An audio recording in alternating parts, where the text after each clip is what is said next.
Dear learners and aspiring HR professional, welcome to this special podcast on human resource management, from hiring to retiring, a complete HR journey in one podcast. So let's welcome Professor Diksha Taneja to this special podcast on HRM. Welcome, ma'am. Thank you, ma'am. Dear ma'am, as you know that this exclusive session is on HRM, and no can give you the hand-on experience to our dear learners. Let's begin this session with very fundamental question on human resource management. As ma'am, HR is often considered as hiring and firing department, but it plays more role than this statement. So will you, according to your experience, will you put some light on the key functioning of HRM? Right, ma'am. HR is not about hiring and firing, first of all. Not anymore. Because we are going to talk about, if we talk about the past, decades ago, we were conducting, payroll, making the salaries, talking about benefits, and we are providing rules and regulations that employees are going to follow. Okay. That is what rules enforcers. But now it is reformed, it evolutionized, because now we are thinking about the well-being of the employee. Right. We are talking about talent management. Managing the talent means those who are working with the organization, we are managing them. And we are also thinking about their decision-making powers, problem-solving skills, adaptability. We are providing training to the employees, developing their careers, providing opportunities also. So now HR is, sitting at a strategic table, making the strategy so that business can grow. So basically, now HRM is a strategic business partner in an organization. Right. Okay. And I can give you example for this. Google is termed now as, human resource management as people operations. People operations means they are using the data-driven, strategies for hiring, for retention, and this is going to enhance the productivity. If productivity will increase, organization can, perform better. So I think, I can say this, that HR is not about formulating the policies. It's about the people and the productivity and the performance. That's really insightful, ma'am. Let's talk about the recruitment and selection process. According to me, finding the right talent for the organization is not a cup of tea. So, ma'am, will you elaborate the strategies to hire the best fitting candidate to the organization, as sometimes we see the fancy resume are not enough. Right, so right. What is the reality? Recruitment is what? Recruitment is you are going to have bucket full of resumes, and how you are going to identify the real gem. So this is a very, very complicated process. Mm-hmm. It takes almost 40 to 50 days to shortlist a person for a company. Now, how we can analyze this? Because you are going to review the person on the basis of paper. He is going to make impressive resume, and you are going to shortlist that person on the basis of qualification, experience, not on the basis of how he or she is able to culturally fit in the organization or not. You are going to shortlist on the basis of skill set only, right? So nowadays we are conducting, that is strategies that is AI driven. We are going to hire the person. How can we assess that? Firstly is behavioral simulations. Simulations, how we can conduct that? We are going to give them the scenarios, the real world scenarios, how they are going to perform in that particular environment. Suppose how they are handling the complaints, right? This can tell you whether to shortlist that person or not. Next, AI assessment tools, you can check that person. That is a tool that is predictive analysis. Predictive analysis is what you are going to check the personality traits. You are working in the organization, but that person having that personality conflict, maybe aggression issues, temperament issues. So how they are going to perform, how we can check that with the help of these tools. And the third one I can tell here is, that is about how they are performing. We can give them a kind of a project. That is a week project. That is paid projects. Some companies are using this. So they are going to give you a project. They are going to pay you. And after the completion of a project, they are going to decide that finally we need to make a hire for this person or not. So go for, adaptability, teamwork, problem-solving skills, not for the skills and the talent. Everyone is talented nowadays. Right. Are they culturally fit in the environment? That is a big issue. Right, ma'am. That sounds very interesting. Will you elaborate that behavior simulation? Behavioral simulation is what? That I am going to check in a simulated environment. I'm going to give you a situation or a real world scenario. You are going to act accordingly. So how you are behaving, right? We are going to check that in that simulated environment. Just example that I gave, how we can check that how he or she is addressing the customer complaints. Are they able to adapt that? Handle the queries. So how they are tackling that is the main point. Interesting, ma'am. Very insightful, and it leads me to my next important question about the motivation. Oh, that's my, favorite topic to discuss. Okay. So my question is, employee motivation is very important and essential part in any organization. Many organizations rely on salaries, hikes and bonuses to keep their employee motivated, engaged toward their organization. But ma'am, many researchers suggest that alone extrinsic motivation is not enough.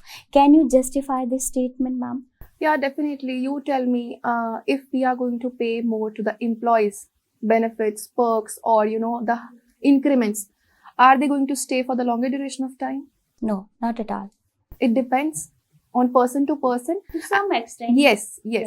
Definitely, I can say that, starting with the motivation, firstly, I want to discuss about what is motivation. Motivation is the thing that is going to encourage you, inspires you, so that you are going to perform better, right? So how we can do that? We are talking about, intrinsic and extrinsic motivation factors. Intrinsic, that is coming from the within. You have a purpose to do something, right? Yes. You have a purpose to learn, maybe to grow, right? Recognition you are getting. So first thing is intrinsic. Next is extrinsic. Extrinsic is what? That is a factor that you are getting from the external environment. Right? So can you again add on example to both the yes, definitely. motivations? External is what? That someone is, telling you to perform this task that is not aligning with your individual goals. That is just a business goal, but you are doing it for the salary. Okay. But at some point in your, job profile, after spending years of experience in that particular company, you will do something like, are we learning something from this? Is it beneficial for me? Is there any kind of a growth for me? So this is what every person feels nowadays. So satisfaction comes from within, not from external factors. Okay. So there should be balanced approach. Yeah. So I'm going to talk about, that point that you have raised. Intrinsic motivation comes from, recognition that we are providing, appreciation and flexible work arrangements, the timings. Nowadays, we are providing and talking about that now employees, working from home environment.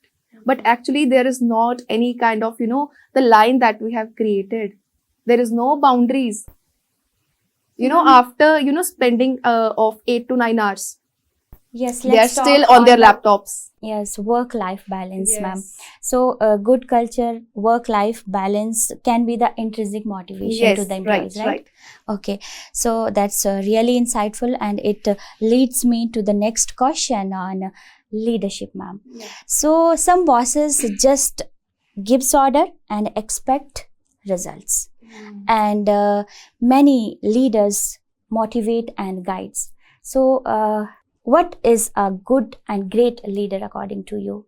According to me, if I want to differentiate between a boss or a leader, boss is a person who is very much, giving orders, right? Yes. Bossy in nature, autocratic type of leadership style, we say that. Okay. Autocratic means that he is going to just tell you what to do, not going to tell how to do, right? And a leader is a person, they are going to have kind of a personality, let's do it together. They will completely guide. Yes. They are going to mentor you all the time. I'm going to tell you that a person who is a boss, they are always on task oriented. They want to just earn, the authority, the power. Okay. One-way communication, right? They are not going to expect anything that you are going to put in, right? Democratic is what? They are going to seek opinion from you also. In decision-making process as well, right? So employee will also feel value.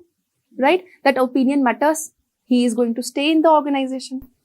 Definitely. Yes. When any employee feel that I'm included into the decision making, they will be loyal towards the organization as well. That is employee loyalty. Yes. And leader is, that person who inspires other. They are very much relationship and people oriented. Okay. In this manner, they earn respect. Okay, ma'am. Thank you. So let's take this discussion a little further, and let's talk about employee and employer relationship. So, ma'am, according to you, what is the secret of a happy workplace? Okay, very interesting topic to discuss of, but I will take more time to discuss. But in a short, I can say this. If you love your workplace, you are going to stay, right? That means you are happy, you are satisfied. Okay, so satisfaction is the secret? Yeah, if you are at peace at your workplace. Right. And if you are not satisfied, they are going to pay more, then only you are not going to stay. So can you illustrate a few examples they are practicing the good culture? Yes, nowadays culture is what? Organization culture, culture makes by the people. We, employees makes the culture, how we are behaving.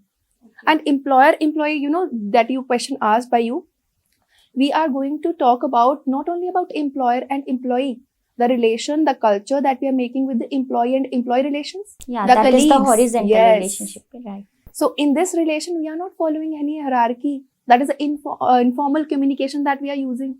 Okay, so open communication. Yes, that is going to build trust and loyalty. Right, ma'am. Nowadays, trust from the management is very much required. You need to support your employees. So, ma'am, now let's shift a gear of this HR journey towards my next important question, very significant about the grievances handling. In any organization, we never expect conflicts, but it happens and inevitable. So, ma'am, can you elaborate some of the good strategies to, handle this, havoc or the conflict into the organization? Grievances, conflict, if we are talking about, we need to work it on, Every organization, n number of persons are working together, right? Conflicts are going to arise. Grievances will be there. Grievances is kind of a dissatisfaction that you have. Maybe from your employer, maybe from your, supervisor or head, or maybe from the employee that is working with you. So what is the proactive approach, that is very much important. We can conduct regular feedback. That is very much important. Feedback mechanism. Open communication. We can take, anonymous channels that you are giving. Okay. And one more point I want to add up here, the whistleblower. The person who tells everything to the heads. Leaks the information. Whistleblower is an employee who knows that something is going on. That is a kind of a, a negative or some kind of a bad thing which is going on. And you tell that stuff to the higher authorities. It is a kind of a leak of confidential information. Right. But you need to protect that person. Okay, so intentionally they hire such people into the organization? No. That persons are, very much genuine. They don't follow discrimination, favoritism. No. Right. So, sometimes in the organization, we feel that that person is, very much idle. Okay. Interesting. Thank you. Now, ma'am. One more point that I want to add up over here is open door policies. In few organizations, where the organization is very much in, small size, where the employees are very less in number, so they can follow open door policies. So they can directly communicate to the heads that what is the problem, what is the issue. So they need to address that. And one point I want to add that in our organization as well, HR are so empathetic. Yes. They have one approach, HR at your doorstep. Yes. They used to come to the department and listen to the queries, challenges and the conflict very much required from the employees. Very much required because nowadays stress levels are increasing. Yeah. So we need to address, Yes. And, one more point that is in 2013, they have formulated an act, that has been enforced at each and every organization. That is POSH Act. Okay. So it is for the women? Yes. That is for specifically sexual harassments, right? For employee at the workplace, specifically women. And that is in that particular, they are going to make, internal complaint committee. Okay. So every, workplace needs to... Right, we have women cell over there. Yes, we have. Interesting, ma'am. Very insightful. And coming to the next question, the future of HR. So how do you predict the future of HR Do you think AI and automation will replace the human touch in HR, or it will enhance the professionalism and easier the task of HRM? Yes. So AI is going to, help us. It can assist us, but it is not going to replace the HR professionals, not at all. Because nowadays, we are using AI to screen the, resumes, and it is making the process very much faster. Now we can predict the turnover, those who are going to leave the organization because they are not happy, they are going to put resign, right? So we can analyze by the behavior. Okay. So we can, check that whether they are coming to the organization, the number of days they are absent from the organization. So we can track that. So it can help us in Yes, prediction. it is helping us. Okay. That's a valuable perspective about that. Yes, Unilever AI. also using this. They are conducting the interviews, that is video interviews that they are taking, and they can, easily assess the tone, how they are performing, the gestures, the speech, what they are using. So it is helping us. Right, ma'am. So coming to the last but not least, very important question and phase of this complete journey of HR or the employee. So after years of dedication and contribution, this is emotional and big life-changing transition. So what are the HR policies for the retirement of any employee, ma'am? For their mental well-being, for their monetary policies and benefit? Right. So it can vary from organization to organization. Nowadays, people are more focusing on, what is after the work, life after work. Okay. So nowadays, every organization is very much concerned. They are conducting financial planning seminars for the persons who are going to retire soon. Okay. Maybe in a year, maybe in this year. So they are conducting the financial planning seminars. In that particular seminars, they are going to have the idea that how they can save for the, life. Okay. After the, work life, because they are not going to come to the, organization anymore. So it's very much overwhelming for them. Definitely. So in that seminars, they can, learn wisely how to spend and how to save. Next, they are also telling that what are the other options, post-retirement options. That is, part-time jobs or maybe mentor programs where you can counsel and give mentorship also. Definitely. And one term that I want to add up, that is silver economy. That term is silver economy. Those who are very much, spent their time, they're retired.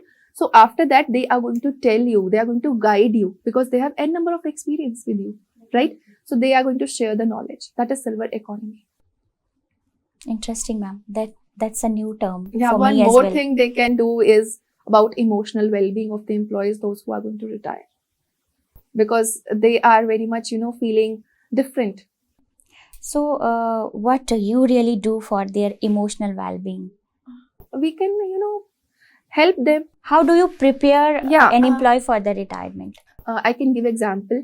Organizations are terming it as phased retirement. Phased retirement is what? When they are going to retire soon, we are going to decrease the workload. The number of working hours. IBM is using this. Thank you so much, ma'am, for your wisdom. And you have very naturally and in an easier way elaborated the HR complicated journey to our learners. So one quick round of rapid fire. Okay. Are you prepared for that? Okay. Are you okay? Yeah. So, ma'am, one fun-filled and insightful rapid round. Okay, ma'am. My first question. One word answer you have to give me. Only one word? Yes, and you have to justify the answer as Okay. well. So, what is the first word that comes to your mind when you hear about HR? People. It's all about people. So, HR is people management. Yeah, definitely. You are going to manage the people. They are going to perform for your organization. They are happy. Productivity will increase. Okay, so people are the central part of any organization. Right. Okay. So, my next question is, you have to say true or false, right? Okay. A happy employee is a productive employee. True. No doubt in that. Why? Because you tell me, if you are happy, you are going to work more. Yes. If you are getting enough breaks, feeling valuable at your workplace, you will enjoy it. Even if they are paying you less, you can work over there. This is a rule. Right. So making people happy is a key Yes, for yes. If HR. they are feeling satisfied with their workplace, with everything they are providing, they will feel valued, they will feel satisfied, they are at peace. So you can judge that, you can sense that. Right. My next question is, you have to pick one, right? Okay. Hiring candidate for skills or attitudes. For attitude. Why? According to me, if I am going to hire, if I am going to think like a recruiter right now, Okay. if I'm going to choose a person who is having the skills, okay, I can, work with that person because he is going to perform better. Yeah. But if that person is not having that attitude is what? The feeling for the work. He don't want to work. He has the skills. He has the caliber. But He not the is right competent. temperament. Yes. He has that competency. But he is not ready to work. He is not in the mood to work. You want to say like attitude. We need the attitude to work. Okay, so attitude is the first step to perform the skills. Yes, attitude is, in a simple language, feeling for something. So if you are not ready to perform anything, you're not ready for the work. So how can you do that? Okay. You can't force anyone to perform. My last question is, talking about the HR nightmare. So hiring a wrong candidates to the organization or losing a great employee? Losing a great employee. Why? I think if I hire a wrong candidate, I can make it right by providing training, by trying to groom that person according to the job fit. Right. We can do that. It will take time. It will take kind of investment also, because we are going to spend on them. But losing a great employee who is very much efficient, this is a big thing, kind of a setback. We And can big say loss that. for the organization Yes, as well. definitely, because we are going to recover. It will take time to recover from So this retaining loss. the top talent to the organization is a key for the sustainability of organization. Yes. Wow, ma'am. Truly, it was an insightful session. Thank you, ma'am. Professor Diksha, I have loved your approaches, your perspective on the HR, and since you have hand-on experience in hiring the top talents to the organization, and you are working as an assistant professor in the Chandigarh University. As an academician, you are teaching this HRM to the learners. So this is a proper blend of academia and professionalism. So thank you so much, dear learners, for listening to us, and truly it was an insightful session. So dear learners, whether you are just learners or aspiring HR professional, just remember, HR is not just hiring, but empowering the employee together. Thank you so much. Thank you so much, Professor Diksha. Thank you, ma'am.